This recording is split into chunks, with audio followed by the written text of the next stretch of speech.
Imagine just for a moment that you're the CEO of a country, not a superpower, not a petrostate, not a place with deep capital markets and a reserve currency printing press.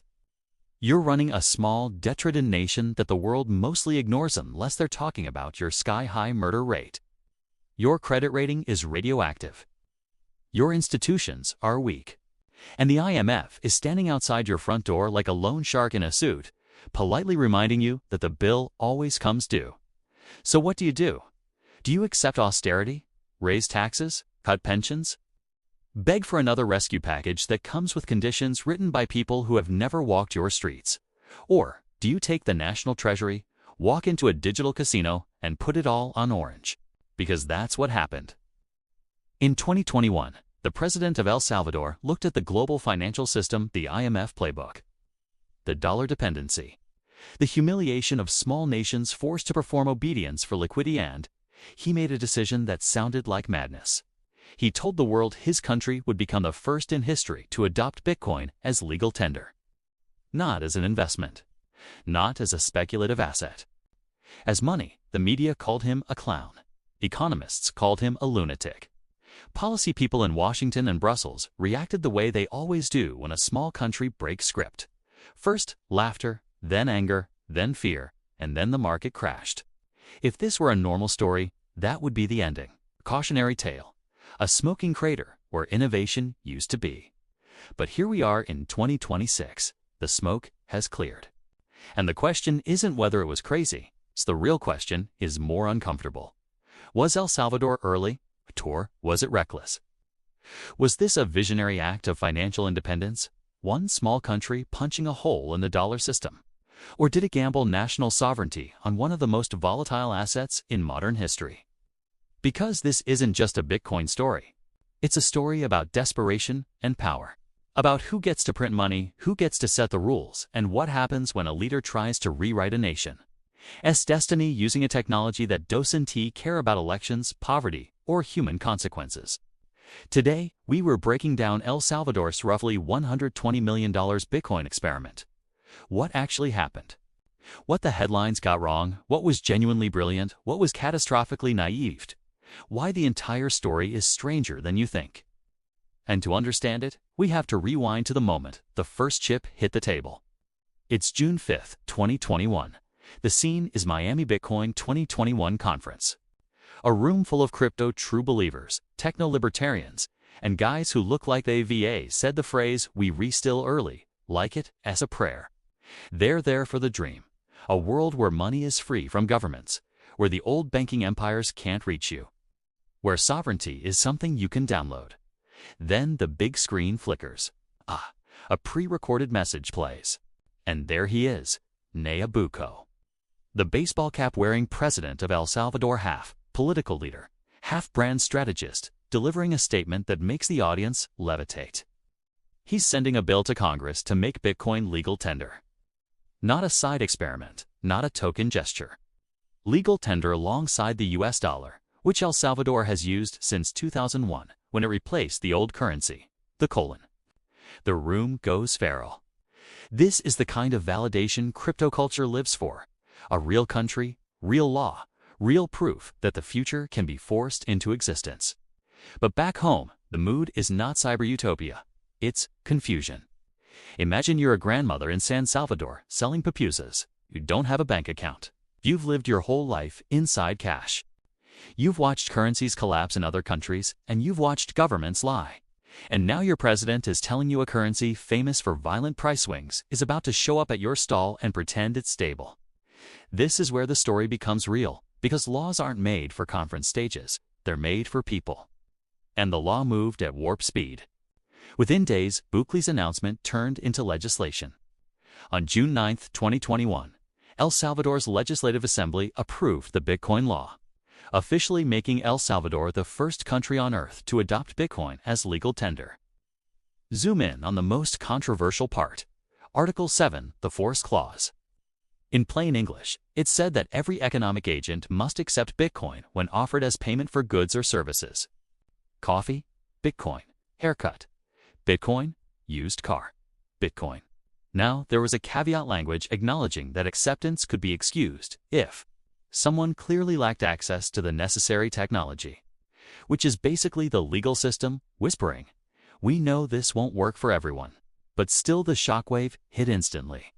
The IMF warned about major risks: financial stability, consumer protection, money laundering. The World Bank refused to assist with implementation, citing concerns tied to transparency and the environmental footprint of Bitcoin. This is important to the global financial establishment. Bitcoin wasn't just risky, it was disobedient. And Buke didn't flinch. He leaned into it. When critics called him authoritarian, he treated it like marketing fuel. Later that year, after being attacked in international media, he literally changed his Twitter bio to Dictator of El Salvador, a troll move that wasn't really about humor. It was a signal: you can't shame someone who weaponizes shame. Then came the big day, September 7th, 2021. The law takes effect. The government launches its official wallet. Chivo, word in Salvadoran slang meaning cool. The pitch is simple and brutally effective. Download the future, and here take free money. A $30 Bitcoin bonus for citizens who sign up. It is the kind of customer acquisition strategy Silicon Valley uses when it's spurning venture capital to buy users, except this was anti-venture capital. It was taxpayer money, and the entire nation was about to become the beta test. The rollout hit trouble immediately. Glitches, confusion, servers overloaded, people trying to claim their bonus all at once. The infrastructure buckled under its own ambition. And with almost perfect comedic timing, Bitcoin did what Bitcoin always does when you try to dress it up as stability. It dropped hard the same day the law went live. The charts turned reddened. Suddenly the world felt like it was watching a national experiment live, with the president treating it like a personal trading account. When Bitcoin dipped, he posted like a man buying the dip, turning state policy into meme theater. And that's the core of the bet. He wasn't only buying coins. He was buying a new identity. He was trying to brute force a transformation, rebrand El Salvador from violent, unstable, and ignored into the Bitcoin country. Attract foreign capital. Pull in tourism. Bring in builders and dreamers and money that doesn't ask permission. And most importantly, create leverage against the IMF-style system that had dominated small economies for decades. It was insane. And for the first 2 years, it looked like catastrophic failure. Because what came next wasn't a smooth adoption story. It was chaos. A national wallet turned into a national piñata. A $30 bonus became a magnet for fraud. And in the next chapter, we are going to step into the darkest comedy of the experiment: how you can lose tens of millions in public money in weeks. Not because of Wall Street, but because you tried to speedrun trust in a country that had been living without it for decades. Let's play a simple game. I'm going to offer you $30. In the United States, $30 buys you a couple of sad salads and a drink that pretends to be healthy. In El Salvador, in 2021, where the minimum wage hovered around the mid-$300s per month, $30 wasn't a gimmick. It was food. It was bus money. It was 2 days of work turned into instant relief.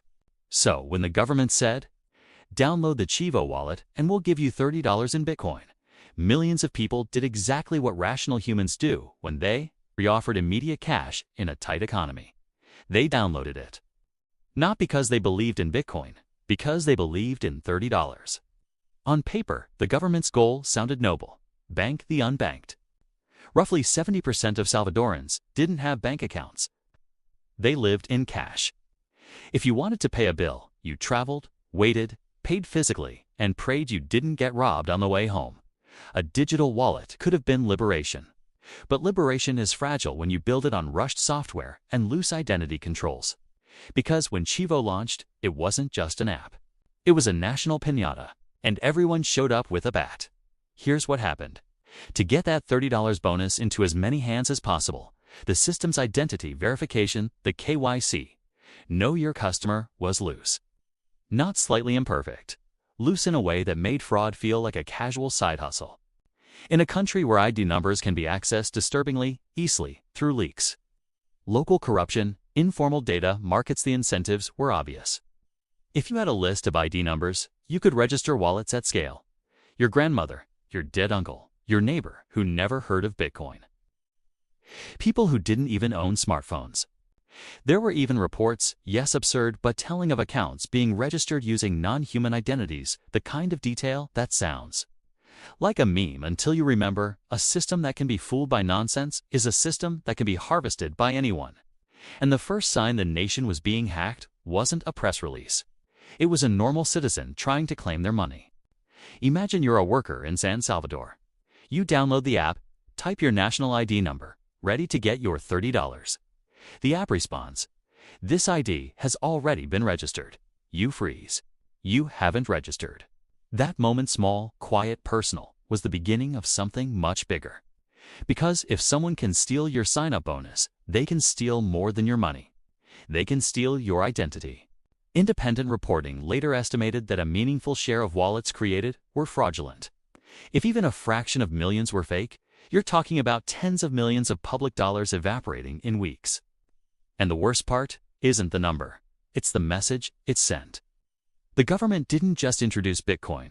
It accidentally introduced Bitcoin through the emotional doorway of scam. And once a population associates a new system with humiliation, glitches, and stolen identities, you don't recover that trust with a marketing campaign. Now add the second layer, the app itself. Chivo wasn't just exploited, it was unstable. Transactions hung in limbo. Confirmations took minutes. People trying to buy a $2 pupusa stood staring at loading screens while the line behind them grew angry. And small merchants, people living on thin margins, quickly learned to hate it. If you're a business owner, you can't afford uncertainty. You can't afford a payment system that might not clear. You can afford money trapped in a wallet. You can cash out because an ATM is empty or offline. And those ATMs, the government installed hundreds of them. Sleek, futuristic kiosks, sometimes guarded by soldiers. It was an image that captured the entire contradiction of the project. Financial freedom is protected by assault rifles. At first, people used the ATMs, but mostly for one thing: withdraw the $30 bonus in cash, and never touch the app again.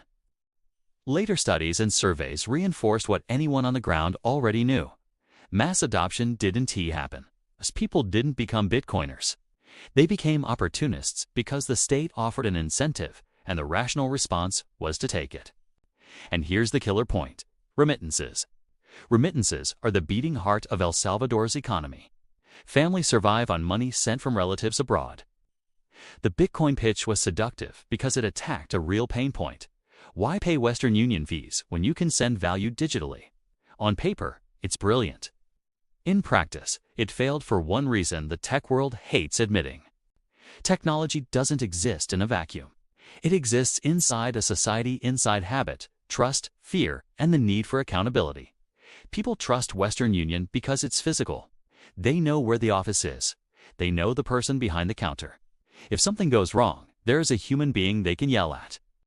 With Chivo, if your money didn't arrive, you had a hotline, nobody answered, and a president tweeting memes. So the experiment didn't just burn money. It burned something far more expensive: belief. By forcing a rushed product onto an entire population, the government managed to associate Bitcoin with dysfunction, not liberation dysfunction. And that association became even more dangerous because it was tied to national digitization. When a state encourages millions to upload IDs, face scans, and personal information into a shaky system, it isn't just building a wallet. It's building a data reservoir. And reservoirs leak. The long-term consequences of loose verification and aggressive digitization don't always explode immediately. Sometimes they sit quietly until a major breach turns a country into a dataset for criminals. That's part of the shadow hanging over the experiment, especially as El Salvador pushed deeper into digitizing public systems. But while the people struggled to buy coffee with glitchy wallets, Bukele was looking at something bigger than $30 bonuses and broken ATMs. He was looking at a volcano. And he had a plan to turn lava into legitimacy. Because this is what leaders do when the present is messy. They reach for mythology. They build grand visions that make the chaos feel temporary. And in the next chapter, the story shifts from bad software to pure sci-fi fever dream. A circular city shaped like a coin. A Bitcoin symbol visible from above.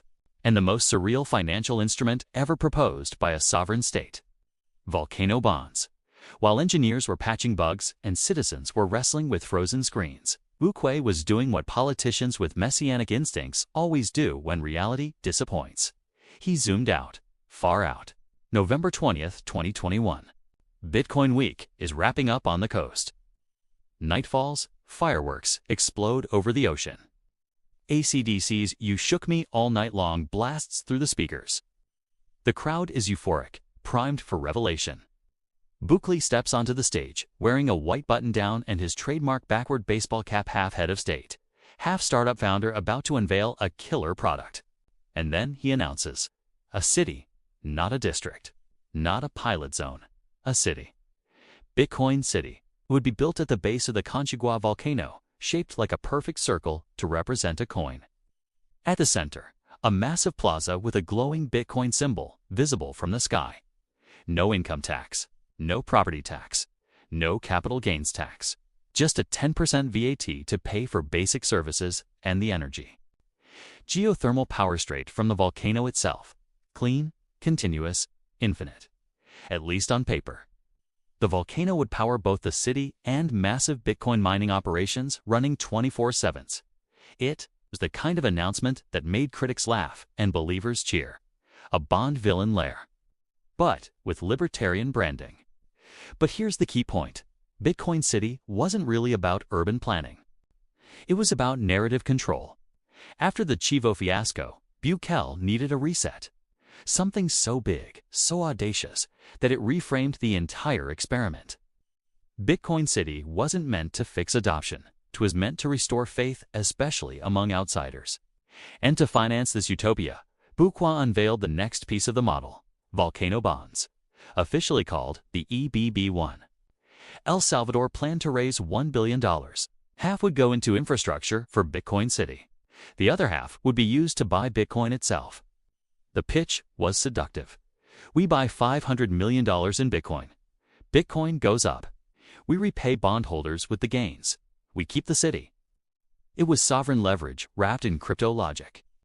A nation running the same strategy as a retail trader but with passports, prisons, and tax codes attached. And this is where the story collides with reality, because announcing a bond is easy. Selling one is not. 2022 horizon, the bond launch date passes. Then it's rescheduled. Then rescheduled again. Official excuses pile up. The war in Ukraine, market volatility, regulatory delays. But the real reason is simpler and colder. Institutional investors didn't want it. The people who manage pension funds and sovereign wealth pools don't chase vibes, okay? They chase predictability. And they do not like bonds backed by a volatile asset issued by a country with a shaky credit rating, led by a president who tweets like a crypto influencer. As of early 2026, Bitcoin City largely remains a rendering. No towers, no circular skyline, no glowing scene from space. The volcano bond was eventually approved by regulators in late 2023, but the frenzy had passed. And yet, here's the twist. Bitcoin City didn't fail in the way most people think, because while it failed to attract institutional billions, it did something else entirely. It acted like a bat signal. Not for Wall Street, for Bitcoiners, digital nomads, crypto anarchists, influencers, developers, people whose wealth existed more on a blockchain than in a bank account. They didn't move to a city that didn't exist. They moved to El Zonte branded as Bitcoin Beach, and something real happened there. Property prices surged. Cafes accepted Lightning payments. A circular microeconomy formed where Bitcoin actually worked fast, cheap, and frictionless. If you walk through El Zonte today, it feels like a different country. Faster internet than some US cities. Baristas who know what a channel liquidity is. A vibe that screams, early adopter, enclave. Tourism numbers surged over 30% growth post-Bitcoin law. People who couldn't locate El Salvador on a map in 2019 suddenly wanted to vacation there. But here's the cold math. Tourism dollars don't pay sovereign debt. And while Bukele was selling the dream of a volcanic future, the global economy was about to pull the emergency brake. Hard, because 2022 didn't just end the party. It burned the club down. Crypto imploded. First Terra Luna vaporized $60 billion. Then FTX collapsed, And Sam Bankman-Fried went from industry savior to criminal defendant almost overnight. Bitcoin didn't dip. It cratered. From nearly $69,000 to around $15,000. Now imagine being Buke. Your country has spent over $100 million buying this asset. You're down more than 60%. Your national portfolio looks like a crime scene, and the global press smells blood. Headlines multiply. El Salvador's failed experiment. The folly of Bitcoin dictatorship. How a president bankrupted a nation. There was even a public website tracking El Salvador's Bitcoin holdings in real time, counting losses like a scoreboard. Of course, you only lose if you sell. But the optics were brutal. Yet the real danger wasn't the Bitcoin price. It was something far more lethal. Debt. El Salvador had an $800 million Eurobond payment due in January 2023. Real dollars, real creditors, real consequences. Markets priced in near certain default. Bonds traded at 30 cents on the dollar, Wall Street's way of saying, this country is finished. This was the IMF's "we told you so" moment. The clock was ticking, and the world waited for the Bitcoin country to collapse. What happened next shocked everyone. And it had nothing to do with crypto ideology. It was pure old-school financial warfare. Because instead of defaulting, Bukele did something nobody expected. He used the panic against the market. And in the next chapter, we'll see how a leader accused of economic insanity pulled off one of the most humiliating reversals Wall Street has experienced in years by buying his own debt at a discount, paying it off in full, and surviving the winter everyone said would kill him. If 2021 was the party, then 2022 was the morning after. The kind where you wake up, check your phone, and realize the damage wasn't theoretical. It was permanent. Crypto collapsed in slow motion, and then all at once. First came Terra Luna, an algorithmic stablecoin experiment that promised mathematical stability and delivered mathematical ruin. Roughly $60 billion evaporated. Confidence cracked. Then came FTX. The golden child of crypto imploded, taking with it the illusion that smart money had finally civilized the space.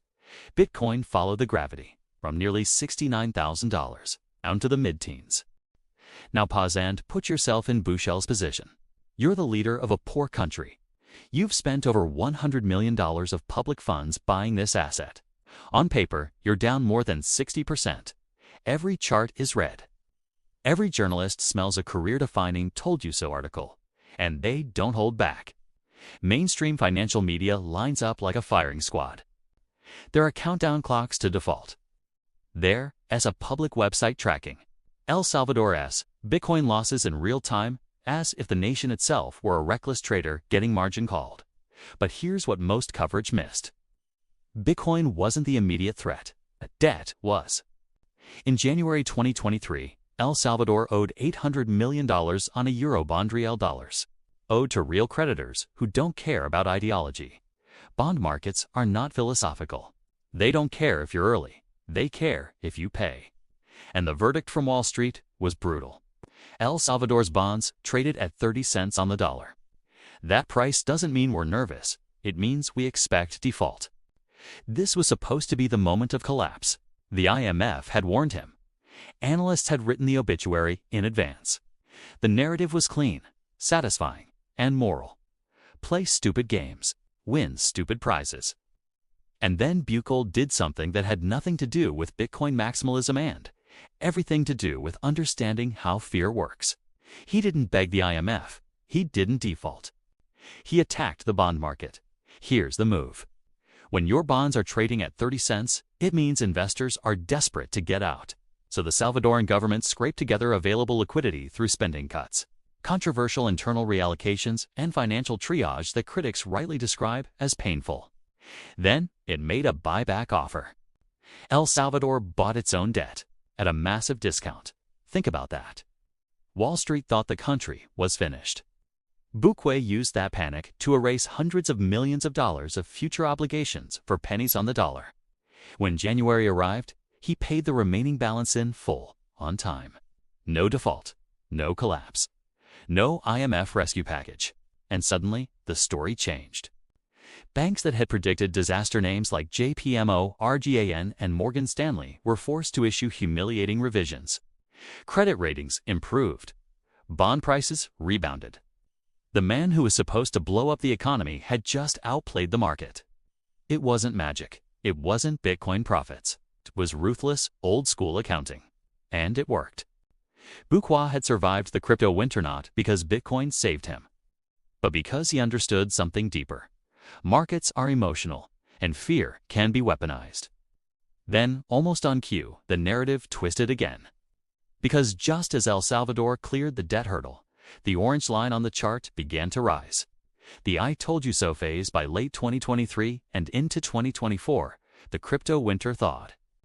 The U.S. approved spot Bitcoin ETFs. Institutional money, the same money that mocked El Salvador, started pouring in. BlackRock, Fidelity. Names that don't chase memes unless they see structural advantage. Bitcoin ripped past its previous all-time high. And suddenly, the Salvadoran Bitcoin portfolio turned green. In early 2024, Bukele posted a screenshot showing over $80 million in unrealized profit. His caption was sharp and bitter. When we were down, they wrote thousands of articles. Now that we are up, nobody says a word, and he wasn't wrong. But he didn't stop there. He doubled down. El Salvador launched the 1 Bitcoin a day policy, dollar cost averaging at the sovereign level. 1 Bitcoin purchased daily, regardless of price. Radical in its simplicity. Radical in its transparency. The government even published wallet addresses so anyone could verify holdings. In a world of opaque public finance, that was almost revolutionary. Then came the Freedom Visa. For a $1 million investment in Bitcoin or USDT, foreigners could obtain residency and eventually citizenship. Critics laughed. Why would anyone pay that to live in El Salvador? They missed the target audience. This wasn't for retirees. It was for whales. For crypto millionaires and billionaires who felt hunted by regulators, overtaxed, or ideologically homeless. For them, $1 million wasn't a cost, it was insurance. By 2025, applicants were arriving. Not in floods, but enough to matter. Tech entrepreneurs. Bitcoin maximalists. Remote workers with capital. A strange dual economy emerged. In parts of San Salvador, you see Porsches, high-end cafes accepting Lightning payments. Co-working spaces filled with foreigners on MacBooks. Drive 10 minutes outside those zones and you see corrugated metal roofs. Families struggling with rising prices, people untouched by the Bitcoin boom. Which raises the uncomfortable question. If the portfolio is green, who actually benefits? Us. Because you can't eat unrealized gains. And inflation, partly global, partly fueled by capital inflows, has made basic goods more expensive for ordinary Salvadorans. Yet, in February 2024, Bukele won re-election with 84% of the vote. Not because of Bitcoin, but because of something far more visceral. Safety, and that. That's where this story becomes impossible to tell honestly without confronting the darkest trait of all. Because the Bitcoin gamble only worked politically because Bukele made another gamble first, a security gamble. And in the next section, we'll confront the part of the story that Bitcoin Twitter docenti like to talk about. How the world's most libertarian monetary experiment was built on one of the most aggressive internal security crackdowns in the democratic world. You cannot understand why the Bitcoin gamble survived without understanding the security gamble that came first. They are two sides of the same coin. For decades, El Salvador wasn't just it was trapped. Trapped by gangs that functioned like parallel governments. In 2015, the homicide rate peaked at over 100 murders per 100,000 people, making it one of the most dangerous countries on earth. Extortion was a tax. Violence was currency. If you ran a shop, you paid rent to gangs or you closed, sometimes permanently. If you drove a bus and refused to pay, the bus burned. With you inside, Bitcoin doesn't work in a war zone. Foreign capital doesn't arrive where tourists are afraid to walk. So Bukele made the most controversial move of his presidency. He declared a state of exception. Constitutional rights were suspended. Arrests no longer required warrants. Access to lawyers was restricted. And then came the mass incarceration campaign. In less than 2 years, over 75,000 people, more than 1% of the population, were arrested. A mega prison rose from concrete and steel, the terrorism confinement center, designed for containment, not rehabilitation. The result was undeniable. The murder rate collapsed by over 90%. El Salvador went from the most dangerous country in the Western Hemisphere to statistically one of the safest. For ordinary citizens, this wasn't an abstract civil liberties debate. It was the first time in their lives they could walk home at night, open a business without paying extortion, let their children play outside. This is why Bukele's approval ratings soared. To the average Salvadoran, he isn't a Bitcoin visionary. He's the man who stopped the killing. That success bought him political capital enough to experiment with the economy in ways no previous leader could have attempted. The implicit social contract became clear. You gave us our lives back. Tell what you want with the money. But there's a darker ledger beneath the applause. Human rights organizations documented thousands of wrongful arrests. Young men detained for tattoos. Families searching for sons who vanished into the system. Due process was collateral damage.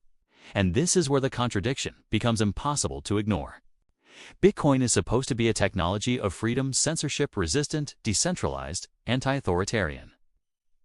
Yet the world's first Bitcoin nation became one of the most aggressively centralized security states in the democratic world. Libertarians cheered an authoritarian because he liked their favorite asset. Bukele didn't care about the philosophy. He cared about utility. Safety was the product. Bitcoin was the marketing.